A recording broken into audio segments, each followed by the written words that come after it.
Hola and welcome to Vida Consciente, the bilingual podcast where we explore mindful living and conscious lifestyles to heal and transform from the inside out in both English and Spanish. I am your host, Alejandra Aguilera, and I want to thank you again for being part of this community. I hope you enjoy today's episode.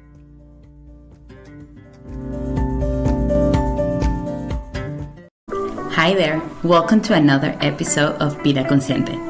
This episode is brought to you by Mind Body Power, your trust service for holistic physical therapy and health coaching. Focus on your emotional and physical health and well-being. On Mind Body Power, we understand that true healing involves both the body and the mind. That's why we offer a comprehensive approach to help you reach your full potential.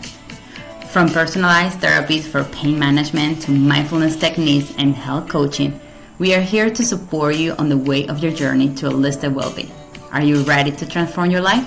Check out your Instagram at MindBodyPower3. MindBodyPower3. You're going to find different videos and more information about the different services we offer.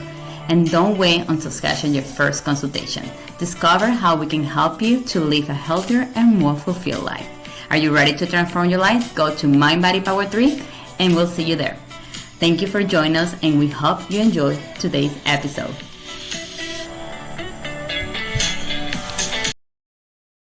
Hola, hola, and welcome to another episode of your bilingual podcast, Vida Consciente. My name is Alejandra Aguilera, and I want to thank you one more time for being part of this community. Like I always say, the goal is that we can grow together, we can learn together, and start healing and transforming from the inside out. So we can wake up and live the life that we deserve, finding our true identity. So today episode I'm going to be talking about the power of the meditation and what are the misconceptions of this amazing practice. Because last week, and thanks to all of you, I created a poll on Instagram giving you different options and what we would like to listen on the next episode. So all of you voted for meditation and thank you so much for participating. So I prepared this. I hope you enjoyed it, but I'm going to be sharing not only my personal experience with meditation, but also, like I say, the misconceptions, why it is so hard sometimes, especially for the beginners. And at the end, I'm going to be talking what are the difference between mindfulness and meditation, because I know you have heard about these two amazing practice, but mindfulness and meditations are two different things. They can be like they have something similar to, but they are also completely different. So stay until the end because I'm going to share a little bit about this different and how you can start putting this into practice.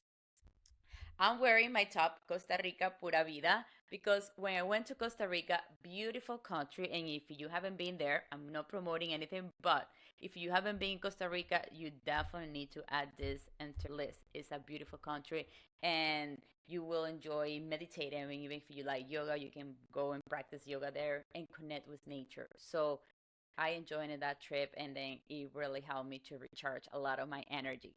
So that's why I wanted to wear it when I'm talking about this topic.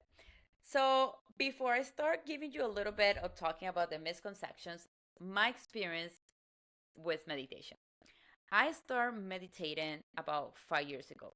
And to be honest with you, it was not easy at the beginning. I got frustrated a couple times because I also have the wrong idea that maybe a lot of you have is my mind need to be empty, blank, and I need to like my mind need to get quiet. And that was not the case. When I was trying to meditate, crossing my legs, closing my eyes, and breathing, my mind was like at the Niagara's Fall.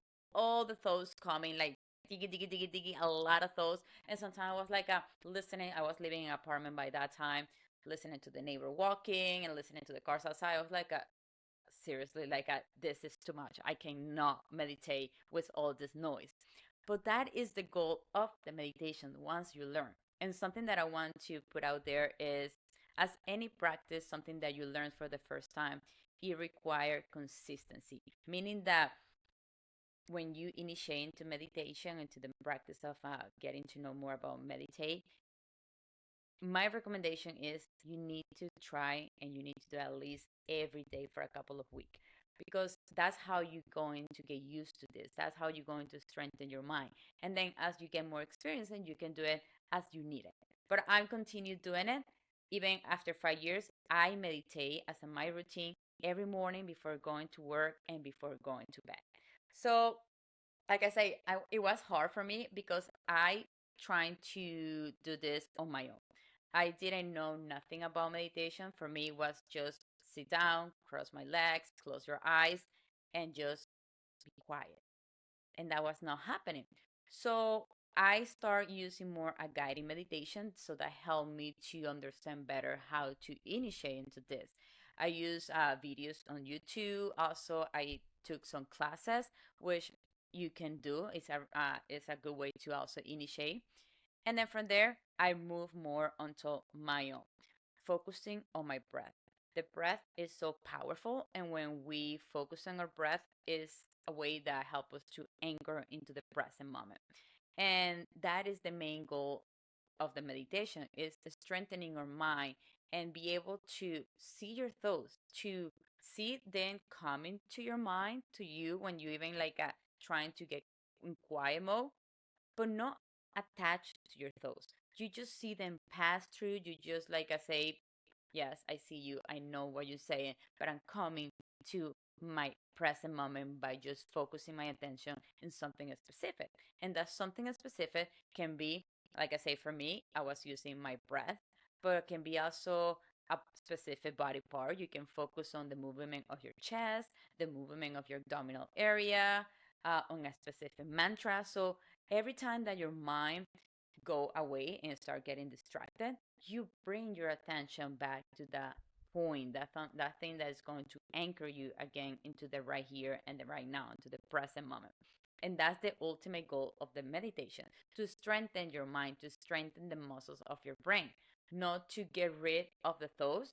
Don't even attach the thought, or don't think like you are your thoughts, but see them pass through. And as you can continue getting this in a stronger way, your thoughts are gonna come in less number. It's not gonna be like I said, like a Niagara Fall. It's gonna be more like a little creek, a little river.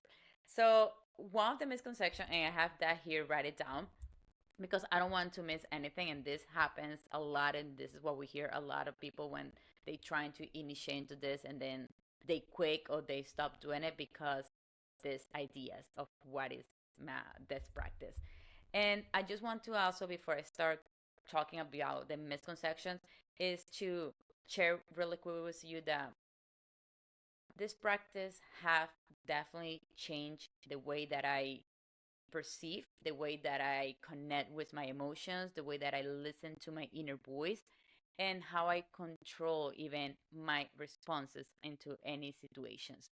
Because when you do the meditation, when you connect with yourself, when you allow yourself to listen to your body, to listen to your emotions, to don't see you in a judgmental way, is going to help you to respond instead of being reacting all the time to any conflict or any difficult situation.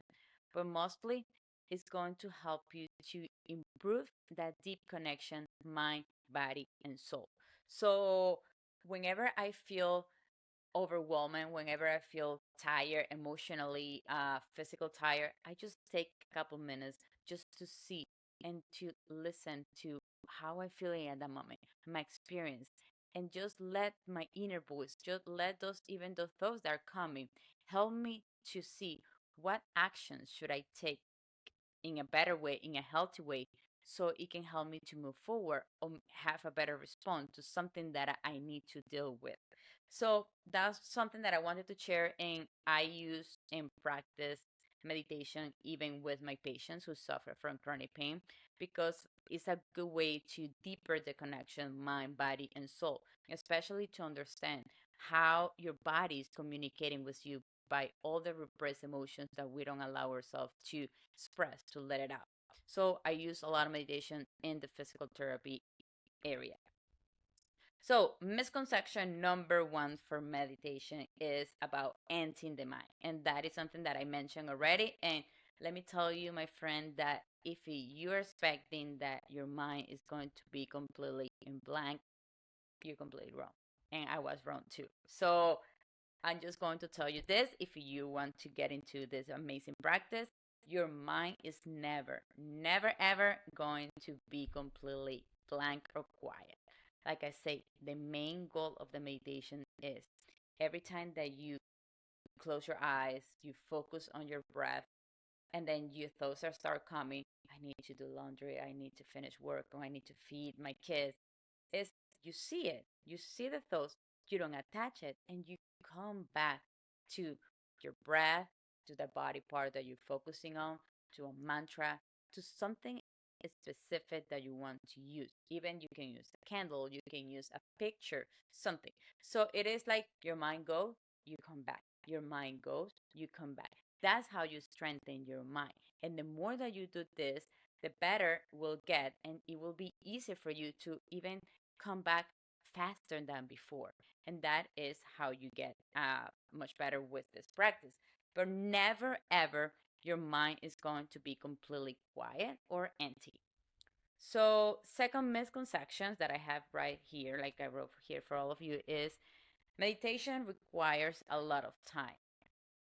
I also have this idea, and for me it was a little bit hard because I was like I don't have enough time in the morning just to spend 20 minutes meditating. Like I don't want to wake up before my normal wake up time, or I don't have time later at night because I like to go to bed at a certain time. So sometimes we think like we need 30 minutes, 45 minutes, an hour to sit in meditation, and that's not true.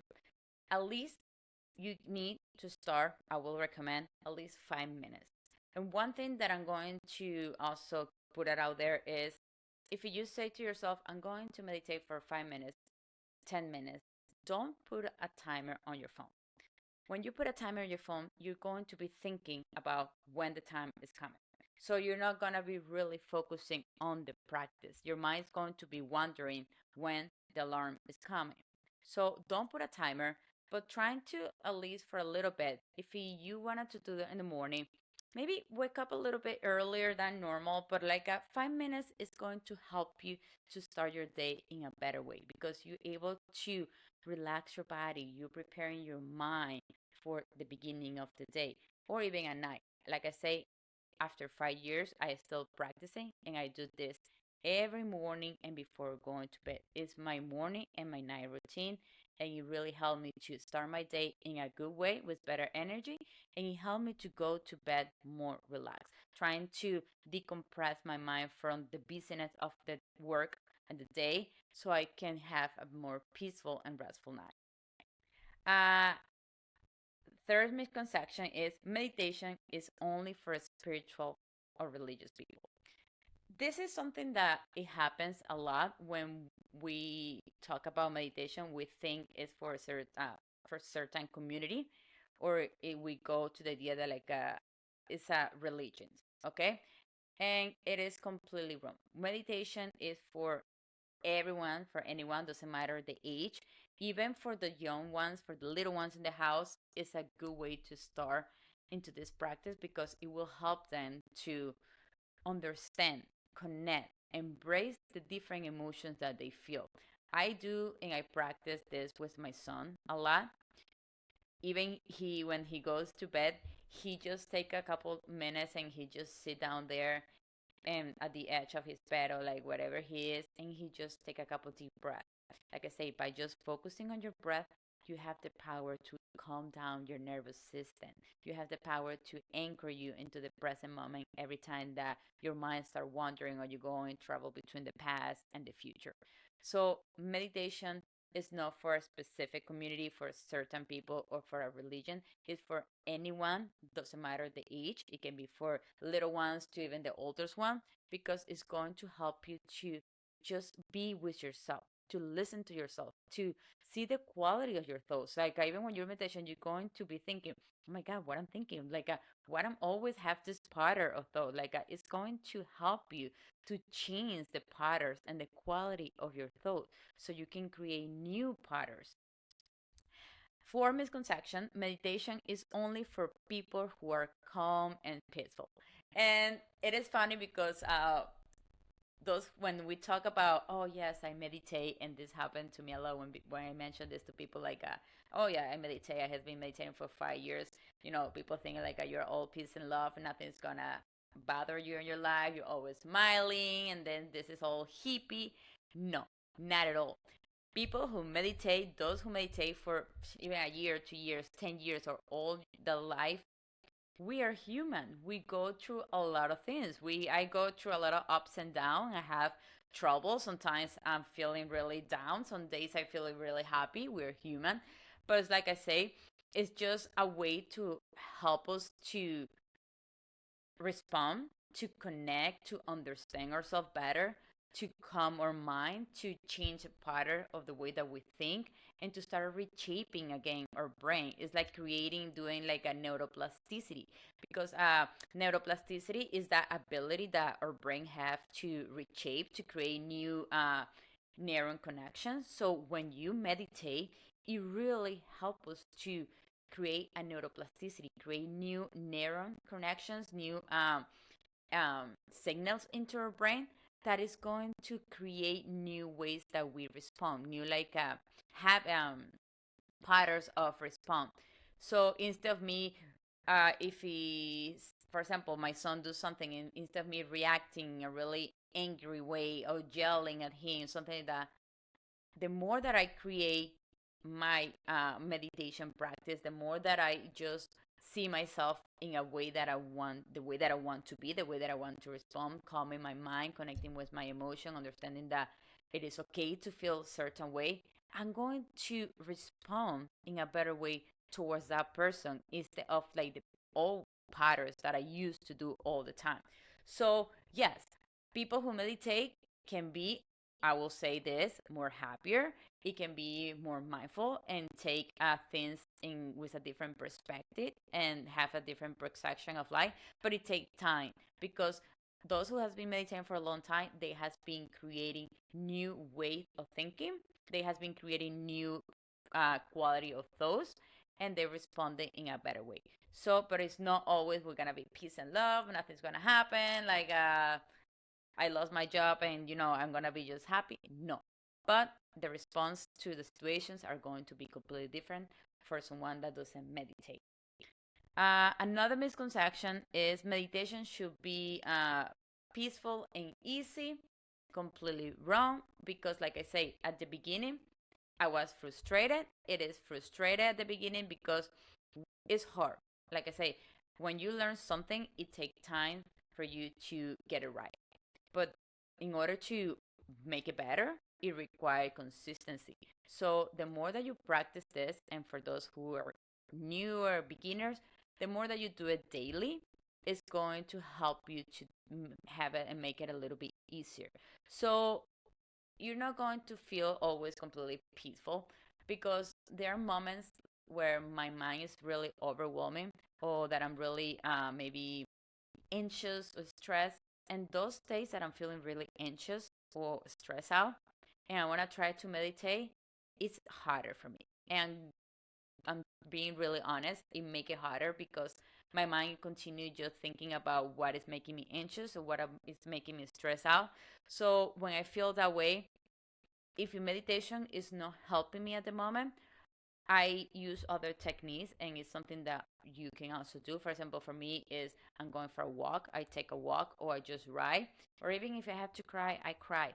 But don't think like meditation always going to be a quick fix of your problems or the difficult situations. Some days, specific times can make it worse, but like I say, the idea is that you feel and you connect with emotions. So when I feel really anxious, I know I'm anxious. I'm connected with emotions. I feel frustrated. I feel like I want to cry. If I sit in meditation and my mind is not really calming a little bit, not empty or getting quiet, calming a little bit, I just go for a walk, or I just write and trying to use other techniques. So those are like the main misconceptions about meditation. That's what I wanted to bring and share this with you, because it is a wonderful practice. When you learn this, you're gonna definitely love it, but it's not gonna be easy at the beginning, but neither is gonna be hard. My recommendation for all of you is to start with a guided meditation. It's always good to, when we're new on something, to have the help with an expert or a teacher that is going to help us. Another that I forgot, another quick misconception here is sometimes we think like we need to go to a specific place, we need to go to the Himalaya, we need to go to like those temples where we're going to practice meditation, everything's gonna be so easy. You can meditate anywhere. You can meditate in your room, you can meditate in your car, obviously when you're not driving, but if you're on a break from your work, you can meditate in your car. You can drive, you can meditate anywhere. You don't need to go to a specific place. You don't need to join a specific community. You can start on your own by just listening to a guided meditation on YouTube. I also have guided meditations on this podcast.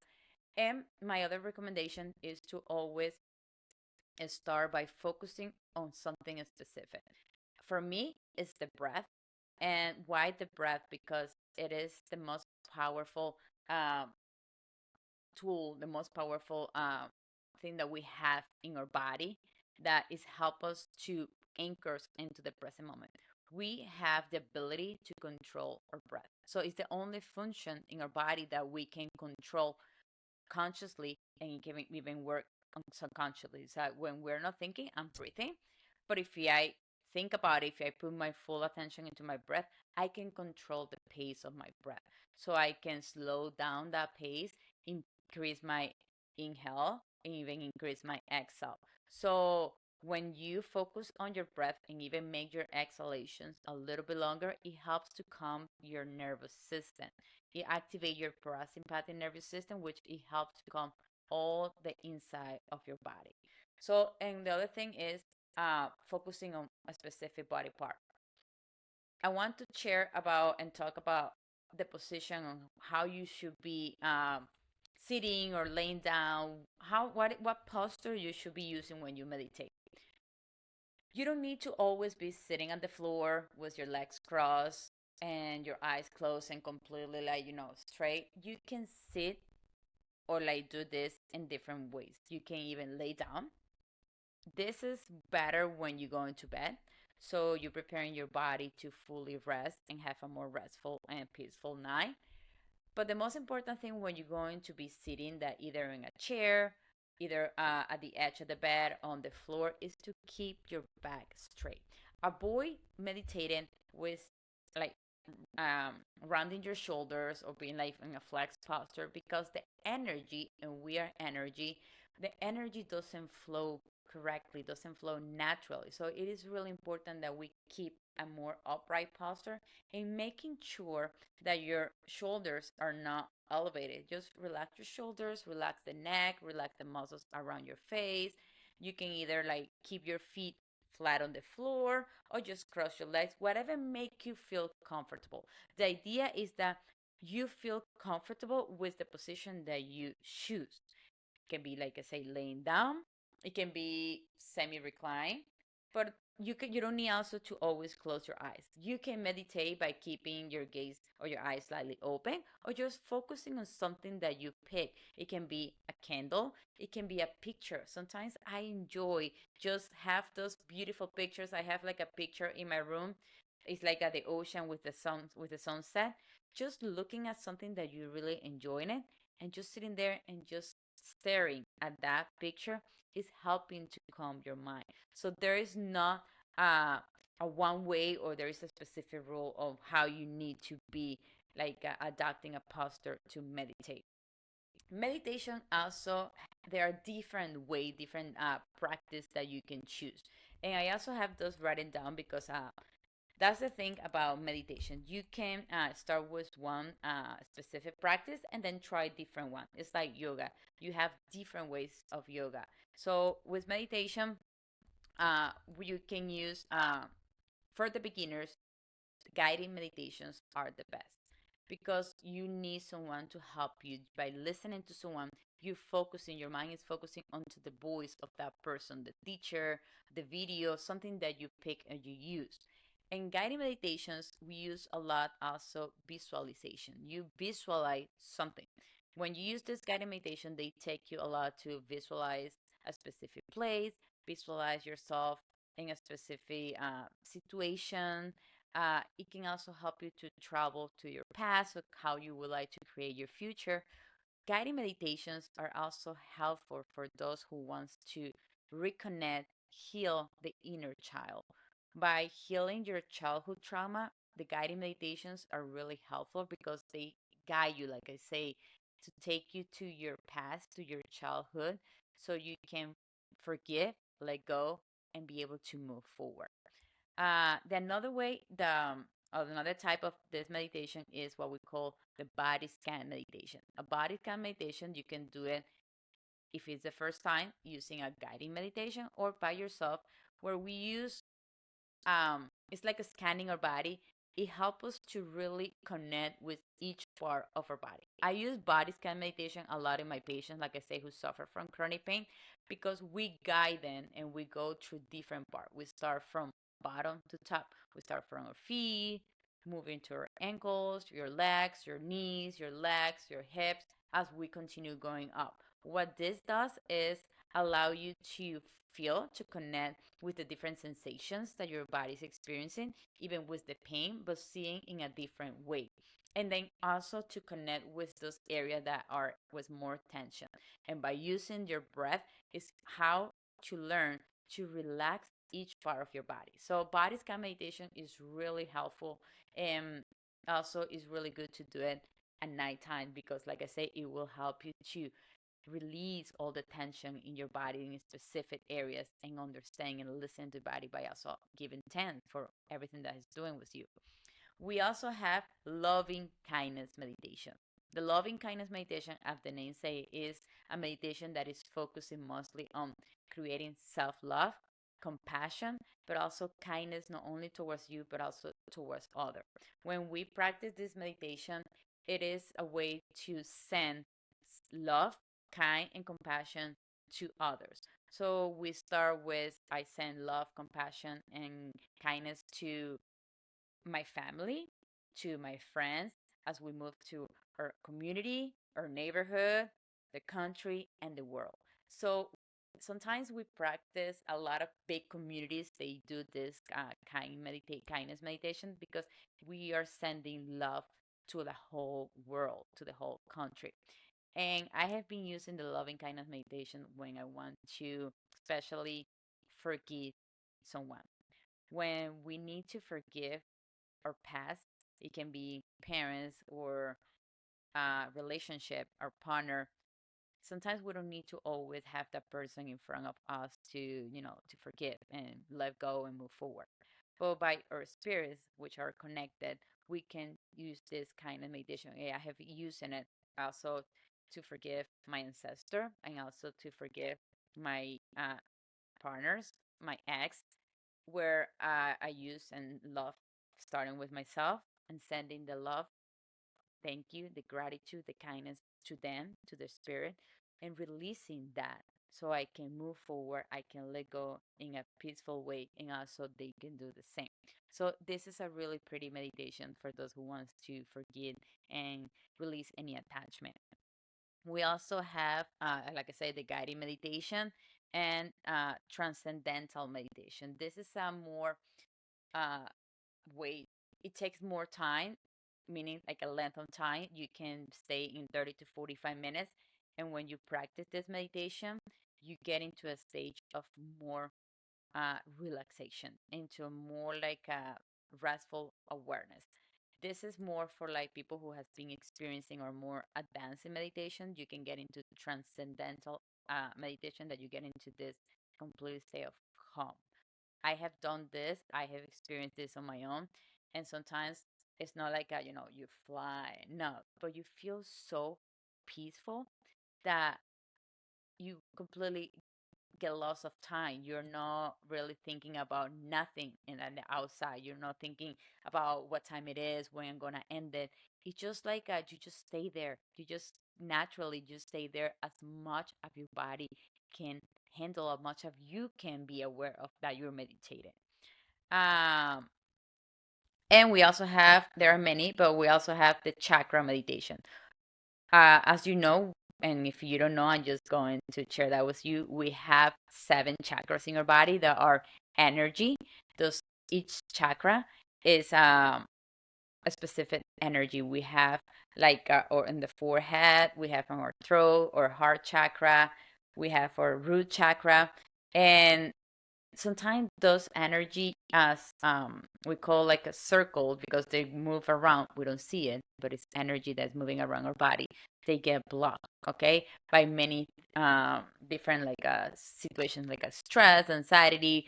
For example, when our chakra around our throat area is blocked, we have trouble communicating, we have trouble expressing something.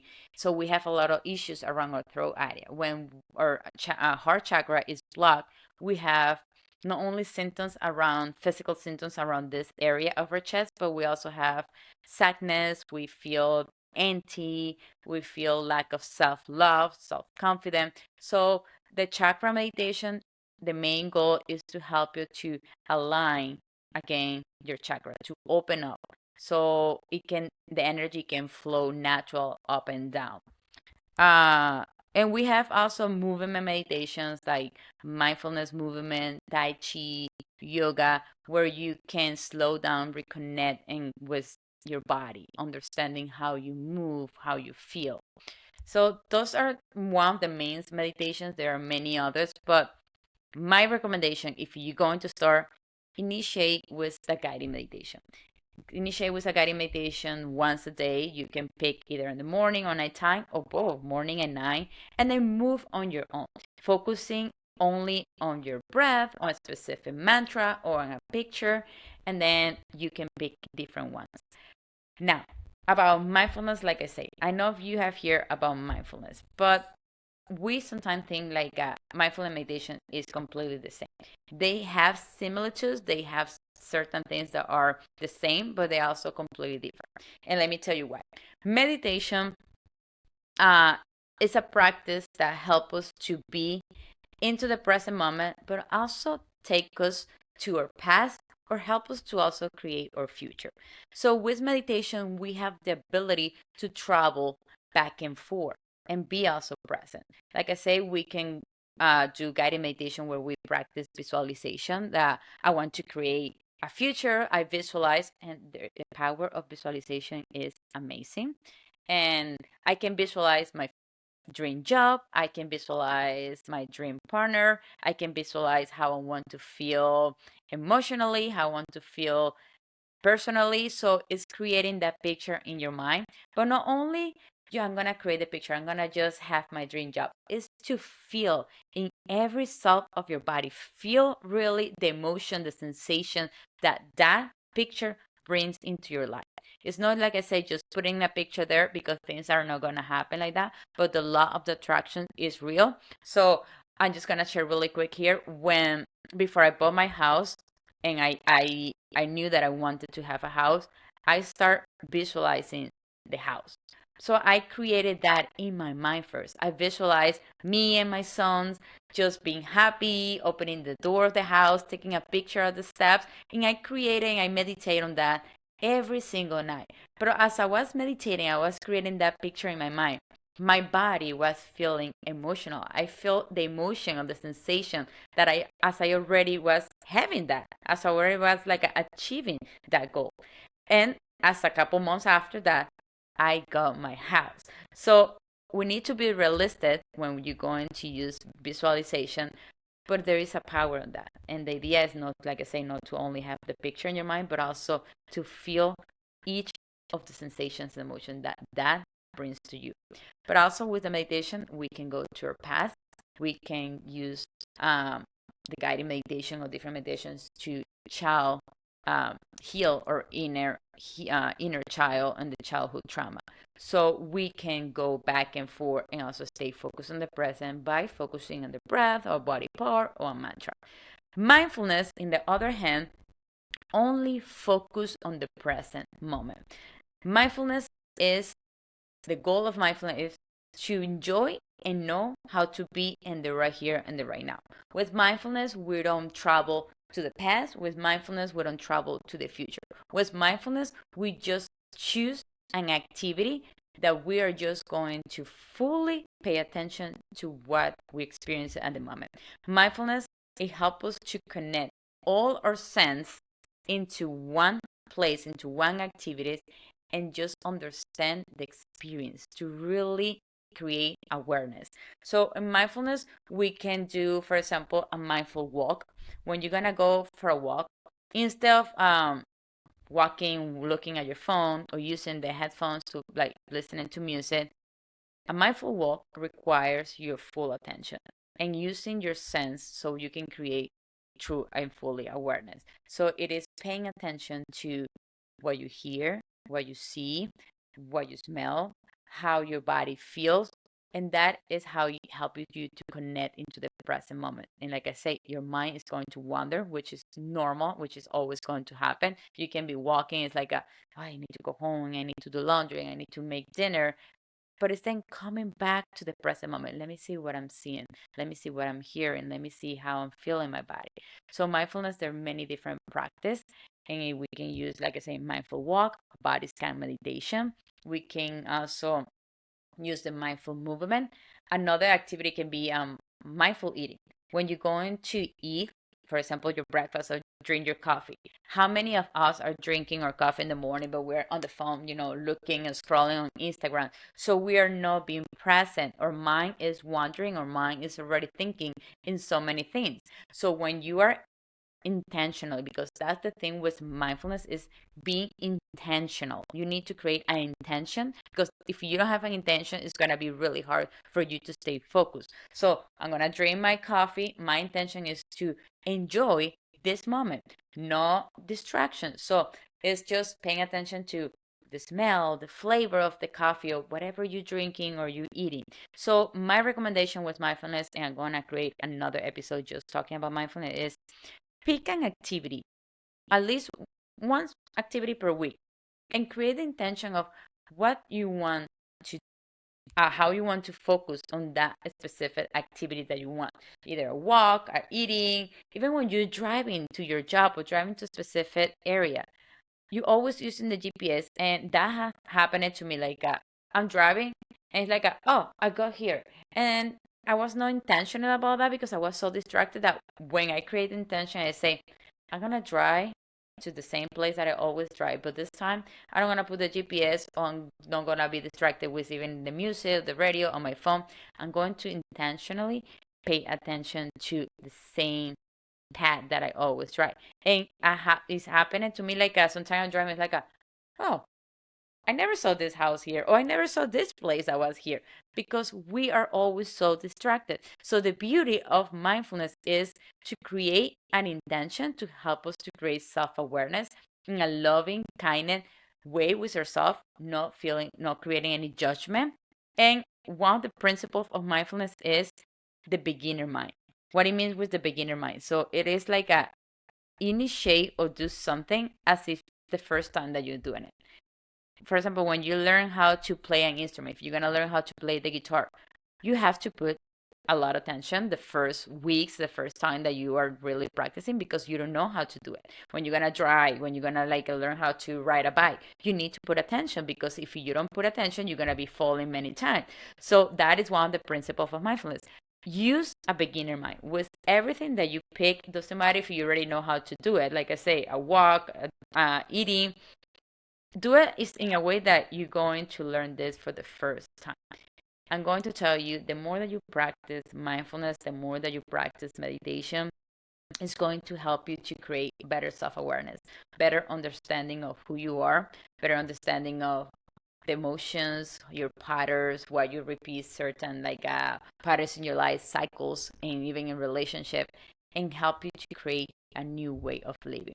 So that's what I wanted to talk to all of you today. And if you have more questions or would like to know about meditation or mindfulness, don't hesitate to reach out to me. Like I say in the podcast, you can find previous episodes of I have a few guided meditations, a body scan meditation. I have also a topic on mindfulness, which I think is in Spanish, but I'm going to be recording one in English. And you can reach out to me in social media. My social media for the podcast is Vida Consciente 3. So Vida Consciente number 3. And also the one for my physical therapy and health coaching is Mind Body Power 3. Mind Body Power number 3.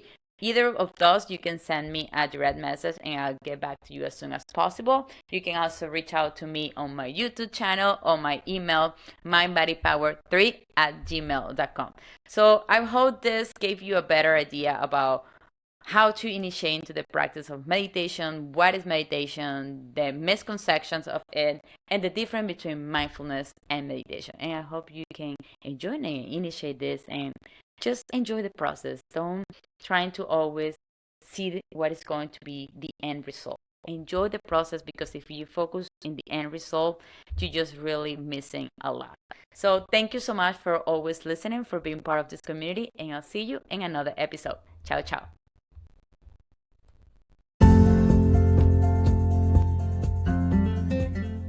Thank you for listening.